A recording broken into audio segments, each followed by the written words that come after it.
Hey there, my name is Aaron Hughes and I'm the real estate investing copywriter. And in this video, I'm going to share with you a really powerful headline, a very famous headline in copywriting. And I'm going to extract some of the principles and concepts from it and show you how you can use it in your real estate investing business. So the headline goes back from an ad about 100 years ago or so. It's an ad written by a very, very famous copywriter, one of the founders, if you will, of the industry of copywriting. And his name was John Caples. And he wrote this ad, and it was to sell music lessons by mail, like piano music that you could send away and come in the mail, and then you learn to play the piano. And the ad was structured in a very similar way to a lot of ads at the time. So it was maybe appear in a newspaper or a magazine. There was an illustration that was kind of hand drawn of people standing around a piano. The ad had a whole bunch of typed text as the body copy, but it's the headline that I want to focus on in this video. And the headline was transformative, not just for that ad, but for copywriters everywhere. Because the headline of the ad said, they all laughed when I sat down at the piano, but when I started to play, ... So once again, the headline said, they all laughed when I sat down at the piano, but when I started to play.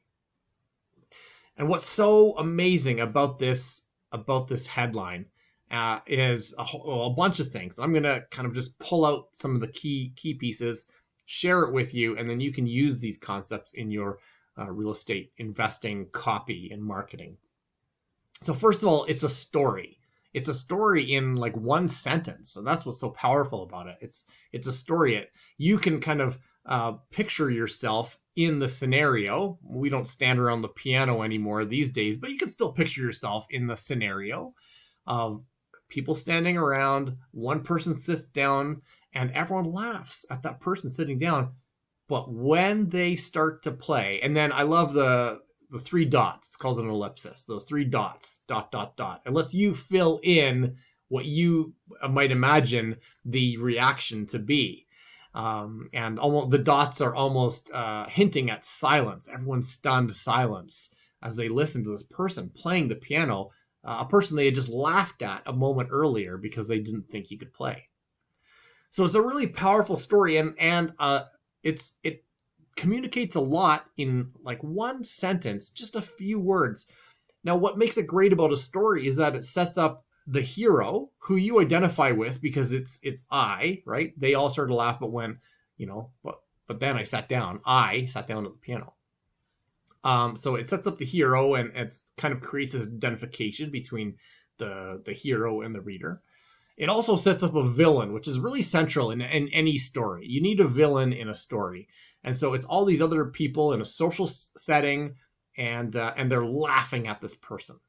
But then what's great is that everyone loves like comeuppance. They love when the villain gets their comeuppance, when the villain is in a sense brought to justice.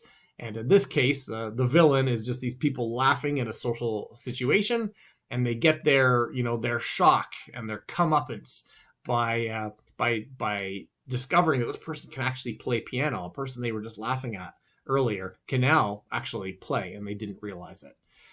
And so it is such a powerful story and a powerful headline, and it transformed the copywriting industry because it showed that you can tell a powerful story in just a few words and get a lot accomplished, a lot of heavy lifting by just a few words in a well-written headline. So you can use these principles in your real estate investing business. When you're writing copy, when you're building marketing, you can use that same concept. And the concept really is like the enemy had this negative reaction, but then I did this and turned it all around. Is really the structure of the story. Now, of course, that's boring and kind of wooden. You'd never actually say that, but that really is the structure of the story. The enemy had this kind of negative reaction, but then I was able to turn it all around. So think about who your audience is. Motivated sellers, cash buyers, maybe if you're a guru or an expert, maybe it might be real estate investors. Maybe you're a hard money lender, you work with flippers, so it could be flippers as your audience or whatever. It doesn't matter who your audience is. Whoever you are writing to, think about how that same story structure from a very similar structured headline could work for you. Who is their enemy?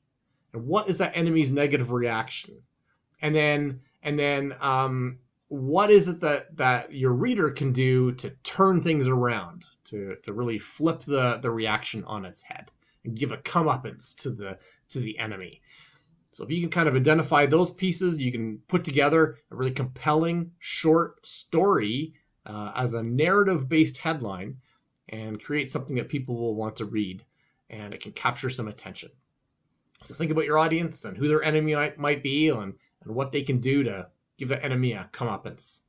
I hope this was helpful. I love that headline, and I love talking about it. I could talk about it forever, and I might do some other future videos on it as well as some other headlines as well, because I think it's always helpful to grab a headline, very famous one, and dig into what made it famous and what made it work. So watch for those in the future.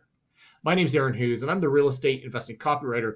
And if you want more tips and tools and strategies to help you do more deals, head over to realestateinvestingcopywriter.com.